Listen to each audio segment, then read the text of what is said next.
হাজে কাউসারের পানি খাওয়াবেন। দুই ধরনের ফেরেশতা থাকবে, জান্নাতের আর জাহান্নামের। যে লোকটা পানি পেয়ে যাবে, জান্নাতের ফেরেশতা বলবে হালান সাহালান মারহাবান, এসো এসো এসো, তোমাকে তোমার গন্তব্য দেখিয়ে দিই, তোমাকে তোমার সাথে গিয়ে জান্নাতে পৌঁছে দিই। আর যে লোকটা পানি পাবে না, সে লোকটা অন্য দেখে বুঝে নেবে, না না না, সরলে হবে না, যেন তেন কারে পানিটা পান করতেই হবে। রসুলের কাছ থেকে যদি সরে যায় আর আমাদের কোনো চারা নাই, উপায় নাই। বিশ্ব নবীকে যখন জোর করে পানি পানের ব্যবস্থা নিতে যাবে, জাহান্নামের ফেরেশতা গর্দনে ধরবে, বলে বড় মাস্তানি দুনিয়াতে করেছো, আর এক সেকেন্ড মাস্তানি করতে দেওয়া হবে না। টানতে টানতে গিয়ে নিয়ে জাহান্নামের গর্তে ফেলে দেবে। বন্ধুরা আমার, বিশ্ব নবী জীবনে কাউকে রেগে ধুমকে কথা বলেননি, চোখ মুখ লাল করে কথা বলেননি। একমাত্র কিয়ামতের দিনে হাউজে কাউসারের কাউন্টারে রেগে কথা বলবেন। কার উপরে রাখবেন, কাকে চোখ দেখিয়ে কথা বলবেন আর কি বলবেন?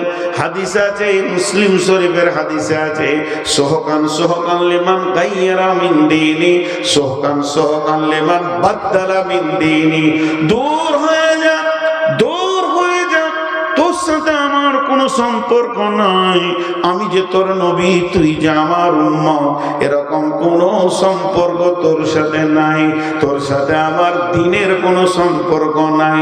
একবার বল, মাফলারটা খোল, আমারটা দেখ আর তোরটা দেখ। একবার দাঁড়িয়ে যা ড্রেসিং টেবিলের সামনে। আমি কোনোদিন নবী মুহাম্মদ হাত দিইনি, তুই গাল থেকে নামিয়েছিস। আমি ডান হাতে পান করেছি, তুই বাম হাতে পান করেছিস।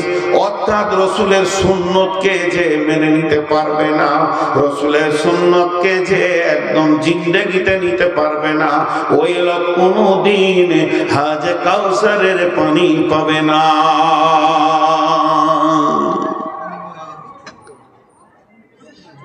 হাজি ভাই, এটা দুনিয়াবি কথা বলছি। আপনারা দুই ভাই, আপনার বড় ভাইকে গ্রামের পশ্চিম পাড়ার কোনো একটা গোষ্ঠীর লোক মেরেছে, এত মার মেরেছে, হাড় হাড্ডি ভেঙে দিয়েছে। তাদের সঙ্গে সম্পর্ক আপনার বড় ভাইয়ের ভালো নাই, তারা বেঈমান, শরীয়তের দৃষ্টিতে তাদের সঙ্গে চলাও যাবে না। এখন আপনি যদি তাদের সঙ্গে বন্ধুত্ব করে ঘরে নিয়ে এসে খাওয়ান, আপনার বড় ভাই আপনাকে ভালোবাসবে? একবার মুখ খুলেন, ভালোবাসবে? বন্ধুত্ব করে যদি খাওয়ান। রসুলের, ইসলামের আর আল্লাহর যতগুলো দুশ্মন পৃথিবীতে আছে, ইহুদি, নাসারা, মুশরিক, মুনাফিক, কাফের, ফাসেক, যতগুলি আছে, সব থেকে বড় রসুলের দুশ্মন হলো ইহুদি। কথাটা বোঝাতে পারলাম? আপনারা বলেন, বোঝাতে পারলাম?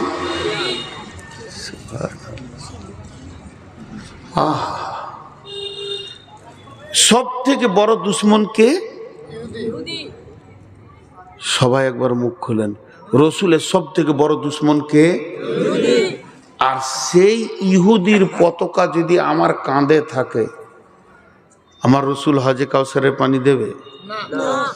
যতগুলি যুবক, বিশেষ করে যুবকদেরকে বলছে, রে বাবা, সোনামানিকের দল, চারিদিকে ছোট চুল রেখে মাথার মাঝে বড়টা, এটা ইহুদিদের কাছ থেকে এসেছে। ইহুদিরা গোটা পৃথিবীর মুসলমান যুবকগুলোকে কিনে নিল, আমার রসুলের মুখটাকে ছোট করে দিল। আল্লাহর রসুল যেটা চুল রেখেছেন, লিম্মা জুম্মা আফরা, এই তিনটে চুল রাখো, আর না হয় গোটা মাথা এক সমান চুল হবে। এখানটা যত বড় হবে, এখানটা তত বড় হবে। শুধু কানকে বাঁচানোর জন্য একটু ছোট করে নেবেন, মাথায় সমান চুল, এটাকে বাদ দিয়ে আজকে মুসলমানের ঘরে জন্ম, কালেমা শাহাদাতের সাক্ষী দিচ্ছে, ও আন্না মুহাম্মাদুর রাসূলুল্লাহ, আর ওই যুবকটার মাথাতে ইহুদির চুল রয়েছে। আমার নবী তোমার উপরে কতটা সন্তুষ্ট আছি?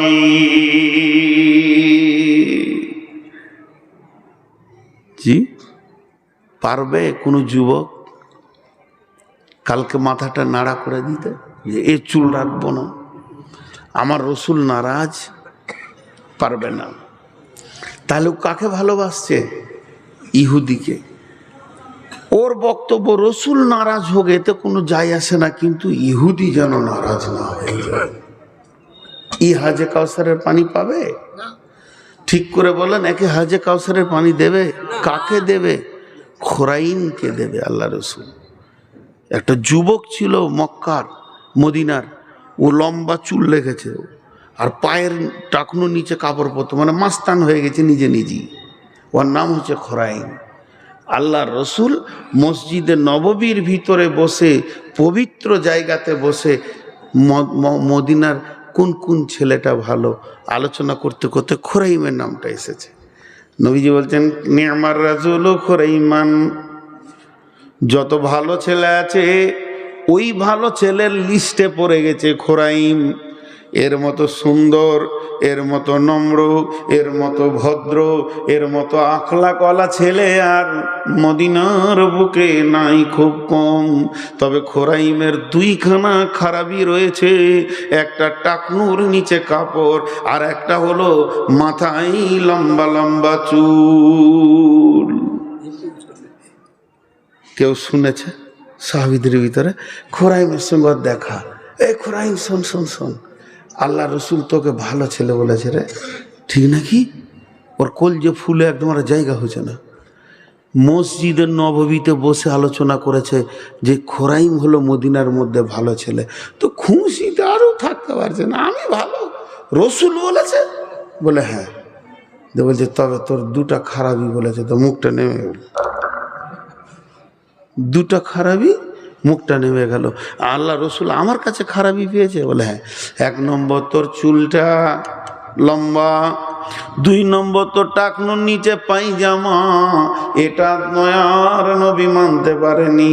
খোরাইম মুখটা ছোট করে সোজা বাড়ি গেল, নাপিতের কাছে গেল না, টেলার্সে গেল না, দর্জির কাছে, নিজে একটা চাকুকে কাঁচিকে ধরে চুলকে ধরছে আর কাটছে আর বলছে, ওরে বেঈমান চুল রে, তোর জন্য আমার রসুল নারাজ হয়ে গেছে, তোকে আমি আর 1 সেকেন্ডে রাখবো না।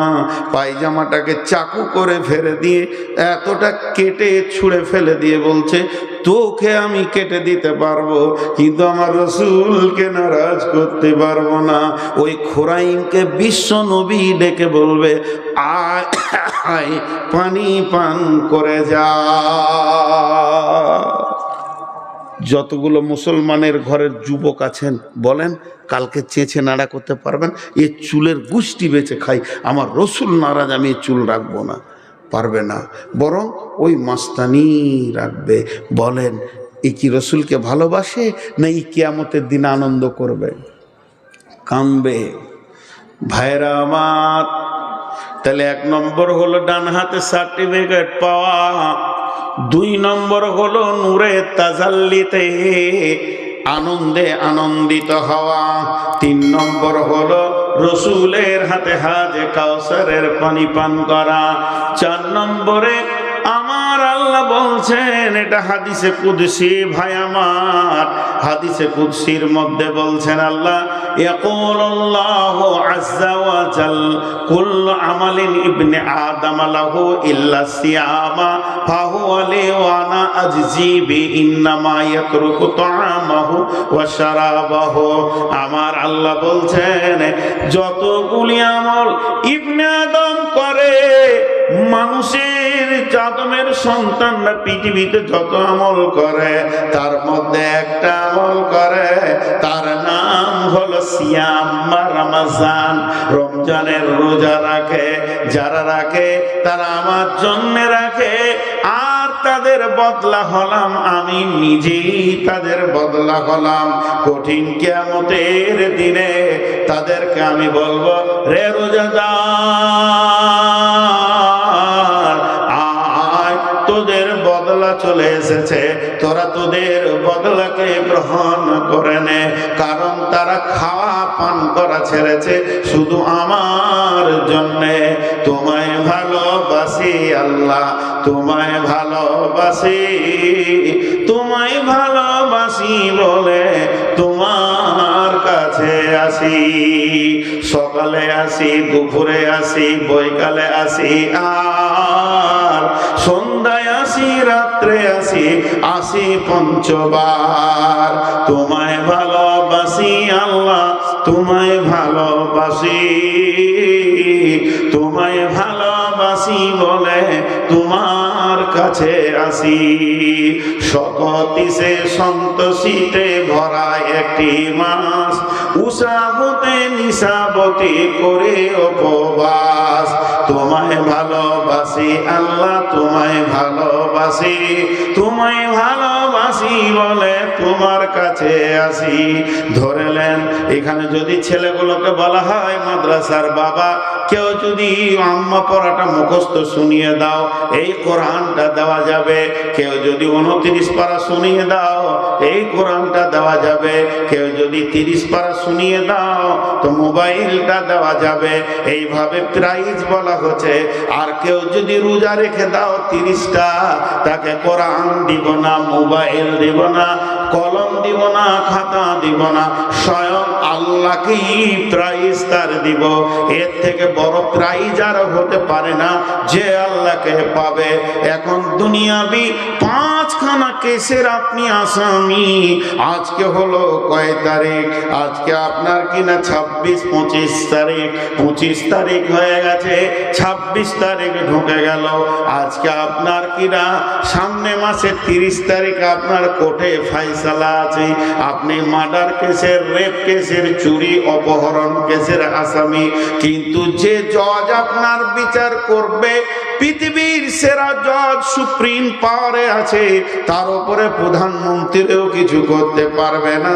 কিন্তু বিচারের ফয়সালার আগে ওই জজ যদি আপনার বাড়ি বেড়াতে আসে, কেমন মজা হবে, বিচারটা হালকা করে নেওয়া যাবে। তেমনি কিয়ামতের মাঠে আল্লাহ একাই বিচার করবেন, কারো প্রয়োজন নাই। ওয়াকুদিয়া বাইনাহুম বিল হাক্কি ওয়া হুম লা ইউযলামুন। আল্লাহ বলছেন আমি বাদী বিবাদের মধ্যে বিচার করব, আমি কারো উপরে কোনো জুলুম করব না। তো সেই রকম রব বিচারের আগে বলবে, হাসরবাসী ও রোজাদারের দল, আমি তোমাদের মোলাকাতে এসেছি। তোমরা আমার ভয়ে খাওনি, পান করনি, অতএব তোমাদের বদলা এসে গেছে। তোমাদের যেটা নেওয়ার আমার কাছ থেকে নিয়ে নাও।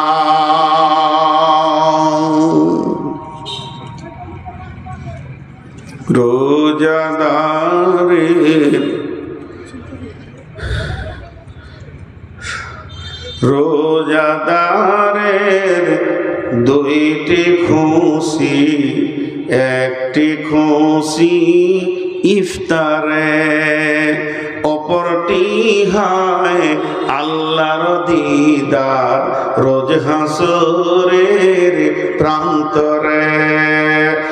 এত সুন্দর মধুর ডাকি যে জন সদা লুকিয়ে থাকে, রোজ হাসরে কাঁদবে সেদিন, পাবে না কো আল্লাহর দান। ইসলামেরই সওদানি আসছে ধারায় রমজান, ভোরের আগে নিয়ত বন্ধ ভুল করো না মুসলমান।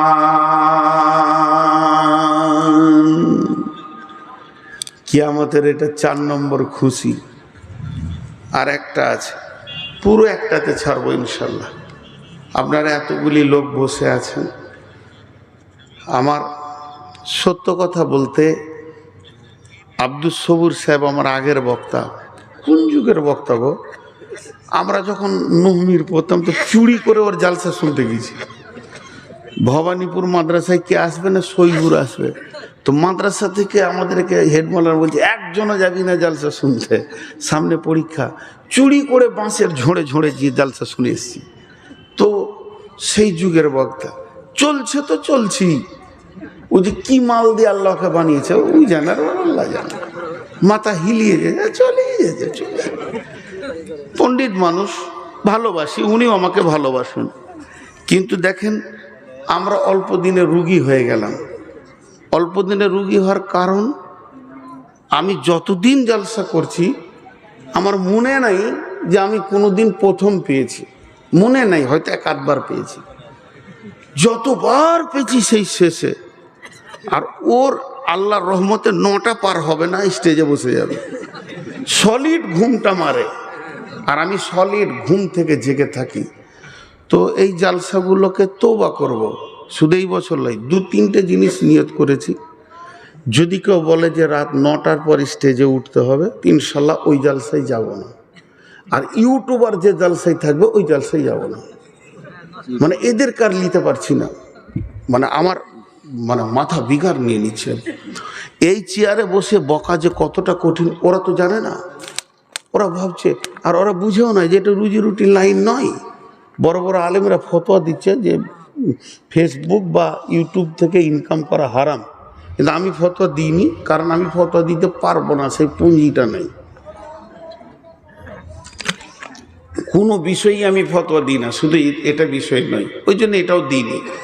কিন্তু আমি দেখছি যেটা খারাপ জিনিস। আমি ফেসবুক আমার আইডি খুলেছি, বক্তব্য এই যখন জালসা শেষ হয়ে যাবে প্রতিদিন সন্ধ্যায় হয়তো 10 মিনিট 15 মিনিট তালিম করব নিয়ত করেছি, কিন্তু ইনকামের লাইনটা কাটা আছে, ওই দিকটা কেটে দিয়েছি, দরকার নেই। দাওয়াত হিসেবে বলবো যে শুনবে শুনবে, না শুনবে না শুনবে।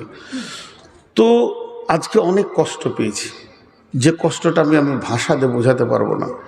গতকাল আর পরশু সুগারের মাত্রা এত বেড়েছে যে হাঁটুর নিচে থেকে পা পর্যন্ত আগুনের মতো জ্বলছে। তারপরও আমি যখন সকাল থেকে এসেছি একটাই আবেদন, 10টা পার করিও না। 10টা দিয়ে 2 মিনিট, 10টা থেকে 2 মিনিট আয়, 10টা থেকে 2 মিনিট 5 মিনিট পার হবে। দিলে 12টায় দিয়েছে, 12টায়। এবার বলেন এগুলো কি আর সহ্য হয়? এইটাকে কি কম বলে? হ্যাঁ, কি আইডিয়া। আবার এই বিহারে আছে রাত 3টেই তুলবে, বেলা তাখির দে রাহা হুঁ, জলদ সে জলদ, 3টের পর। আজকে সভাপতি কি বলছে, বলছে আর লেট করবো না, এক্ষুনি দিয়ে দিব। সব পরিচিত বন্ধু মানুষ বলি এগুলো বলতে পারছি এখানে। তো ঘটনা হচ্ছে, আমার নিজের শরীরটা নিজে কি বুঝতে হবে, কেউ বুঝে দিবে না। আমি এতদিন থেকে বুঝে নিয়েছি, কেউ বুঝে দিবে না, কেউ কারো বুঝে দিবে না। গত পরশুকার খবর শুনলাম, শোভাপুরে জলসা করতে গেছি নদীর ওই পারে। ওই কমিটি আমার জন্য জালসার ডেট আনতে গিয়েছিল দেওনাপুর মাদ্রাসায়। দেওনাপুর ওয়ালারা দিয়েছে 10টায়, কমিটির ছেলেগুলো বলছে এদের হুঁশ নাই, জ্ঞান নাই, 10টায় কি রাত দেয় না, 9টায় দিবে তো ভালো হবে।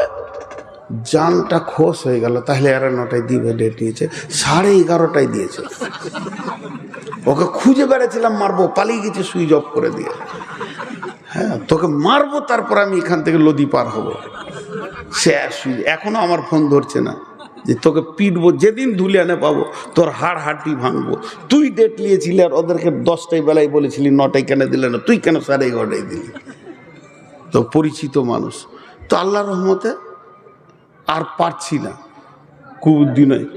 তো 4টা বলা হলো, কিয়ামতে 5টা নিয়ামত থাকবে, তার মধ্যে 4টা বলা হলো। 1 নম্বর হচ্ছে উঠি নূর পেয়ে যাব, 2 নম্বরে ডান হাতে সার্টিফিকেট পাবো, 3 নম্বরে রসুলের হাতে পানি পাবো, 4 নম্বরে হচ্ছে আল্লাহর দিদার পাবো। আল্লাহ আমাদের প্রত্যেকে এগুলো পাওয়ার তৌফিক দান করুন, আল্লাহ। 5 নম্বরে গোটা কিয়ামতের ময়দানটা তাও তা তা তা করে জ্বলবে। হুফাতান গুরাতান গুরলান, পায়ে জুতা থাকবে না, কাপড়ে শরীরে থাকবে না, খাতনা দেওয়া থাকবে না। এই অবস্থায় কিয়ামতের মাঠে উঠবে, নারী পুরুষ উঠবে। আল্লাহর নবী কাম্মা জানা এসে বললেন, ইয়া রাসূলুল্লাহ, একে অপরকে দেখবে না। বলে সেই দিনের আযাব এত কঠিন থাকবে, কেউ কারো দিকে তাকাবে না। ছোট্ট করে একটা উদাহরণ দিই, বৈশাখ মাস চলছে আর এত রোদের মাত্রা উঠেছে যে এই মাটি পর্যন্ত তাঁ তাঁ করছে, আর চারিদিকে গাছপালা শুকিয়ে যেছে, মাটি ফেটে একাকার, মানুষ কোথা দাঁড়াবে পেরেশান। আর ঠিক ওই রকম টাইমে এইরকম একটা বড় হল ঘরকে হার্ড এসি চালানো আছে, ওই এসি ঘরে সোফা লাগানো আছে, ওখানে 50 জন ঢুকে আছে, 200 জন ঢুকে আছে, কফি খেয়েছে, চা খেয়েছে, আনন্দ করছে, এবং ওরা বাইরের গরমের খবর পাবে? জোরে বলেন, কিছু খবর পাবে ওরা? কিছুই বুঝলো না। সে আপনি আর আমি মাঠে দৌড়ে হেঁপে মরে গেলে বুঝলো না। তো ওই রকম কিয়ামতের ময়দানে বিশ্ব নবী বলছেন একটা সান্ত্বনার জায়গা থাকবে, অতি ঠান্ডা জায়গা থাকবে, সেটা আল্লাহর রহমতের ছায়া থাকবে। বিসমিল্লাহির রহমানির রহিম। ওয়া নবী হুরায়রা রাদিয়াল্লাহু তাআলা আনহু قال قال رسول الله صلى الله عليه وسلم سبعة يظلهم الله في ظله يوم لا ظل إلا ظله। ও বিশ্ববাসী রে, কিয়ামতের যত দুর্ঘটনা শুনেছ শুনে নাও না কেন, তার ভিতরে আল্লাহর রহমতের ঠান্ডা একটা জায়গা থাকবে, ছায়া থাকবে, সেখানে মানুষ যাবে, আশ্বস্তের শ্বাস ফেলবে। সেখানে আপনি আমি জায়গা পাবো না, ইনি তিনি জায়গা পাবে না। সেখানে 7 শ্রেণীর লোক বাস করবে, যাদের 7 রকম আমল আছে। 7 রকমই একজনের আছে তা নয়, যে কোনো একটা আমলের কারণে ওখানে জায়গা পাবে। আল্লাহর নবী বলতেন সাবাতুন ইযিল্লুহুমুল্লাহু ফি যিল্লিহি ইয়াউমুল লা যিল্লা ইল্লা যিল্লুহু। আপনাদেরকে বোঝানোর জন্য বলছি, ওইখানে মনে করলেন 7খানা দরজা আছে, 7টা কাউন্টার আছে, এক একটা কাউন্টারে এক এক আমলওয়ালাকে ঢোকানো হবে। 1 নম্বর কাউন্টার, আল্লাহর নবী বলছেন ইমামুন আদিল, পৃথিবীর বুকে যারা ন্যায় বিচার করেছে, যাদের বিচার একদম ন্যায় ছিল, তারা ওই 1 নম্বর কাউন্টারে গিয়ে ছায়াতে থাকবে। আপনাদের কুচগিরিয়াতে ন্যায় বিচার আছে? হ্যাঁ, কঠিন ন্যায় বিচার বলছে আবার।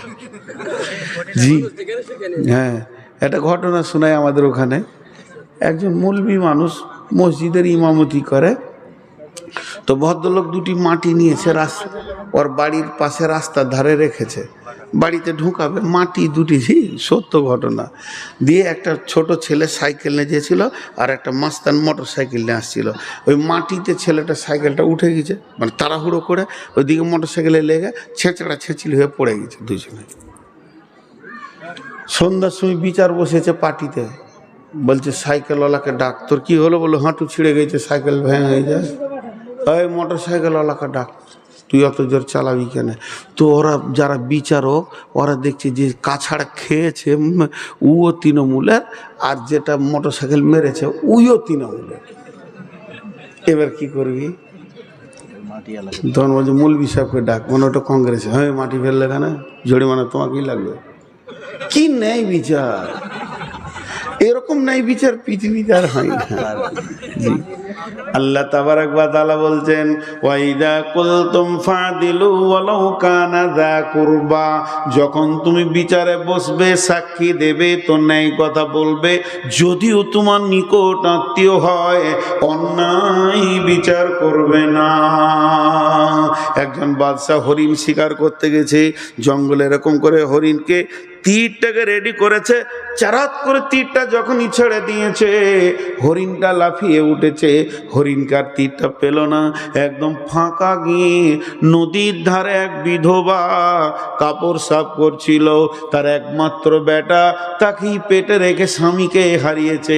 তিলে তিলে বেটাটা 10-12 বছরের হয়েছে, তারই কানে তীরটা লেগে গেল, স্পটেই মারা গেল। বিধবা তখন কোলের বাচ্চাটাকে নিয়ে কাজীর দরবারে হাজির হলো। কাজী নামদার বাদশা আমার ছেলেকে মেরে দিয়েছে, আমি বিচার চাই। কাজী বলছে বাদশাকে ডাকো। বাদশাকে তলব করা হলো। বিধবা এক কাঠগোড়ায় উঠেছে, সামনে লাশ পড়ে আছে। এবার কাজী বিচার করবে। বলে এই বাদশা বলে হ্যাঁ, যার অধীনস্থে কাজী চাকরি করে ওই রকম বাদশাকে কাঠগোড়ায় তোলা হয়েছে। বাদশা তীরটাকে রেডি করলো, কাজীর দিকে রেডি করে আছে। কাজী তখন বলছে বাদশা আপনি কে ছেলেকে মেরেছেন? বলে হ্যাঁ, আমার তীরে মরেছে। তখন বললে প্রহরী, কাজী প্রহরী তুমি বাদশার পেছনে হাতটাকে বেঁধে দাও, জাল্লাদকে ডাকো, মাথা কেটে ফেলে দিতে হবে, কতলের পরিবর্তে কতল, এখানে কোনো রকম অন্যায় বিচার করা যাবে না। তখন বাদশা এমনি করে তীরটাকে মানে আপনার কাজীর দিকে রেডি করেছিল, আস্তে আস্তে তীরটা নামিয়ে দিল। বাদশা বলছে কাজী আমি তীরটা তোমার দিকে কেন ধরেছিলাম জানো? তুমি যদি আমাকে বাদশা মনে করে অন্যায় বিচার করতে তো প্রথমেই তোমাকে দুনিয়া থেকে সরিয়ে দিতাম। এই রকম বেঈমান কাজী আমার রাজ্যে আমি রাখবো না, আমি মরে যাব তাও ভালো, কিন্তু ন্যায় বিচার আমি দেখে যাব। তুমি আজকে ন্যায় বিচার করেছো বলেই বেঁচে গেছো। জাল্লাদ এসে বাদশার পেছনে হাত বেঁধে দিল। এবার তলোয়ারকে বের করেছে। খুনিকে আর বিবাদের মা মানে যে মরে গেছে তার মায়ের সামনে সাজা দেখিয়ে দেওয়া হবে। এমন সময় বিধবা বলছেন কাজী সাহেব একটা কথা বলার আমার অবকাশ আছে কি? বলে কি? বলে এরকম একটা আদর্শবান বাদশাকে মেরে না দিয়ে বাঁচানোর কোনো রাস্তা আছে কি? কাজী সাহেব বলছে কোনো রাস্তা নাই, ওকে এক্ষুনি পৃথিবী থেকে চলে যেতে হবে। শুধু বাঁচাইতে যদি পারে একমাত্র একজন পারবে, সেটা আপনিই পারবেন। যেহেতু সন্তান আপনার, খুনেকে যদি আপনি মাফ করে দেন তবেই বাদশা বাঁচবে, নচেত আমার আইনের কাঠগোড়ায় ওকে বাঁচানো যাবে না। তখন বিধবা বলল আমি বাদশাকে মাফ করে দিলাম। জাল্লাদ হাতটা খুলে দিল, বিধবাকে জড়িয়ে ধরে বাদশা বলল মা একটা সন্তান তো মারা গেছে, আমাকে কি সন্তান বলে মনে করা যায় না? তাই যদি যাই তুমি আমার ঘরে থেকে যাও, আর তোমার সন্তানের প্রয়োজন হবে না। অতএব বন্ধু আল্লাহর নবী বলছেন তুমি ওই এসিতে সময়টাকে কাটাতে চাও কিয়ামতের দিনে, সমস্ত কিয়ামতবাসী ত্রাহি ত্রাহি করবে, নাফসি নাফসি করবে, তারই ভিতরে ওই রহমতের ছায়াতে যারা থাকবে আনন্দে তাদের দিন চলে যাবে, তারা কিয়ামতের অনুপরিমাণ কষ্ট বুঝবে না। সেটাকে ন্যায় বিচার করনে ওয়ালা। নাম্বার 2 শাবুন নাশা ফি ইবাদাতিল্লাহ, ওই যুবক যে যৌবন কালটা আল্লাহর ইবাদতে কাটিয়েছে। আল্লাহর ইবাদত অনেক রকম আছে। যুবকরা যদি একটু ইচ্ছা করে নফল ইবাদত যে কত করতে পাবে। জেনা করা কাবিরা গুনাহ, জেনা করা যত গুনাহ বিবির সাথে মেলা অতটাই নেকি। জি, এই দিকটা যেমন গুনাহ ওই দিকটা তেমনি নেকি। একটা 80 বছরের বুড়ো বৃদ্ধ, 80 বছরের বৃদ্ধা সারা রাত জেগে সুবহানাল্লাহ সুবহানাল্লাহ সুবহানাল্লাহ আলহামদুলিল্লাহ বলে যে নেকিটা পাবে, একটি যুবক আর যুবতী দুইজন স্বামী স্ত্রী হালাল যদি সারা রাত মহব্বতের সঙ্গে গলা ধরে সময় কাটিয়ে দিতে পারে, নফল ইবাদতের নেকি পাবে। যে রাত্রিটা স্বামী স্ত্রী মহব্বতে কেটে যায় ওই রাতটা নফল ইবাদতে গণ্য হয়। বিশ্ব নবী বলছেন শাবুন নাশা ফি ইবাদাতিল্লাহ, ওই যুবক ওই যুবতী যে আল্লাহর ইবাদতে সময়কে ব্যয় করেছে তারা আরশের ছায়ায় রহমতের ছায়ায় দ্বিতীয় কাউন্টারের প্যাসেঞ্জার।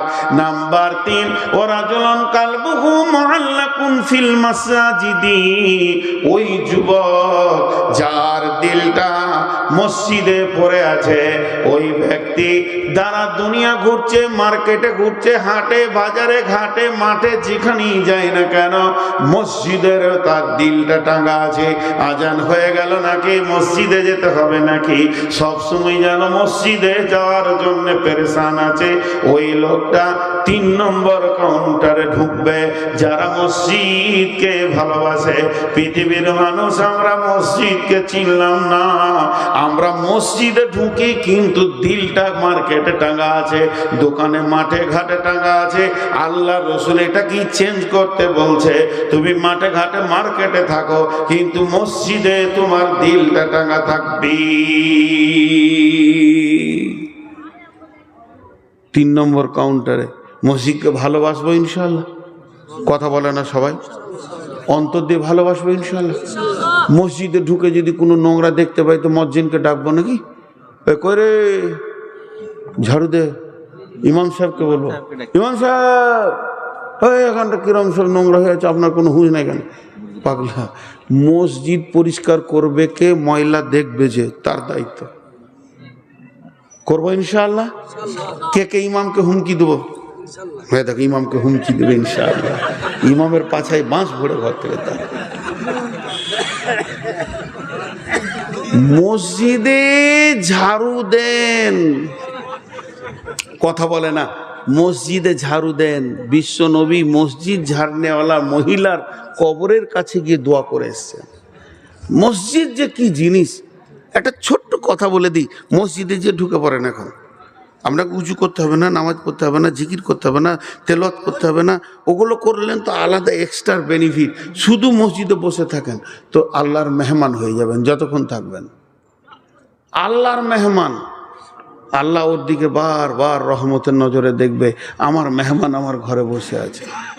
আর মসজিদ থেকে বের হওয়ার লেগে খালি ছটফট করছে। হ্যাঁ, মসজিদ ঢুকছে তো মনে হচ্ছে যেন ও জান পিঁজড়াতে পাখি ঢুকে গেছে, কখন বের হবে। তো মসজিদকে ভালোবাসবো ইনশাআল্লাহ। ন্যায় বিচার করবো তো ইনশাআল্লাহ। করেন, ন্যায় বিচার করেন, ন্যায় বিচার দুনিয়া তার নাই।